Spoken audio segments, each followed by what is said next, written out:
સુરતના કિમ કોસંબા વચ્ચે મોટી રેલ દુર્ઘટના કરવાનું કાવતરું નિષ્ફળ ગયા બાદ કેન્દ્રીય અને સ્થાનિક એજન્સીઓ તપાસ કરી રહી હતી. ખાસ કેન્દ્રીય ગૃહ મંત્રાલયની નજર પણ આ ઘટના પર હતી. ત્યારે સુરત ગ્રામ્ય પોલીસના સૂત્રો અને રેલવેના સૂત્રો પાસેથી મળતી માહિતી મુજબ આ ઘટના પ્રથમ જોનાર રેલ કર્મી સુભાષ પોદ્દાર જ આરોપી નીકળ્યો. પ્રમોશન મેળવવા માટે તેણે આ યોજના બનાવી હતી. પોતે જ પેડલોક કાઢ્યા હતા, કારણ કે 71 પેડલોક કોઈ સામાન્ય વ્યક્તિ ઓછા સમયમાં કાઢી શકે એમ નથી. ત્યારે આ ઘટના પ્રકાશમાં આવી એ પહેલાં 3 ટ્રેન ત્યાંથી પસાર થઈ હતી, પરંતુ ત્રણેય ટ્રેનના લોકો પાયલટને કોઈ પણ શંકાસ્પદ વસ્તુ નજર આવી નહોતી.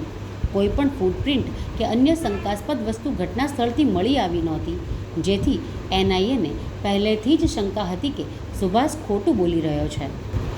સુભાષની સાથે રેલવેના કર્મચારીઓ ફેમસ થવા માટે આ કૃત્ય કર્યું હતું, પરંતુ તેમને ખબર નહોતી કે તેમને નકારાત્મક ફેમસ મળી જશે. પોલીસ તપાસમાં જાણવા મળ્યું છે કે નોકરીમાં પ્રમોશન, સોશિયલ મીડિયામાં ખ્યાતિ અને રેલ વિભાગ દ્વારા આપવામાં આવનાર એવોર્ડ માટે તેઓએ આ કૃત્ય કર્યું હતું. આરોપી સુભાષ પોતાના અધિકારીઓને જે વિડીયો ક્લિપ આપ્યા હતા તે સમયમાં વિડીયો ક્લિપ ઉતારવામાં લગભગ 25 મિનિટનો ફેર હતો, અને આ જ કારણ હતું કે પોલીસને તેની ઉપર પ્રથમ શંકા ગઈ હતી. સુભાષની સાથે સાથે મનીષ કુમાર તેમજ શુભમ નામના રેલવે કર્મચારીઓ પણ આ સમગ્ર ઘટનામાં સાથે તેના ભાગીદાર બન્યા હતા.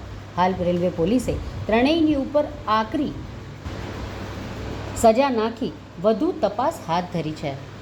મીડિયાના માધ્યમથી તમામને મળ્યા છે અને જે ઉપર રિપોર્ટિંગમાં આ લોકોએ મોકલેલા છે એ જ ફોટોગ્રાફ હોવાનું પોલીસનું માનવું છે કે ટ્રેક ઉપર ARC પેડલોક 1 2 3 4 એ રીતે પડેલા એ ફોટોસમાં દેખાય છે. સર, આ ખોલ્યા પછી કોઈ ટ્રેન પસાર થઈ ગઈ કોઈ ખરી?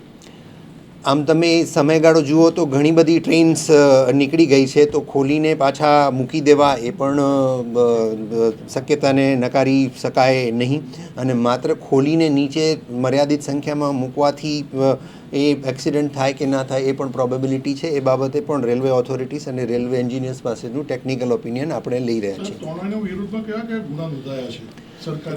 સરકારી રાહે અત્યાર સુધીમાં કોઈ ગુના નોંધાય એવી હકીકત ધ્યાન પર આવતી નથી.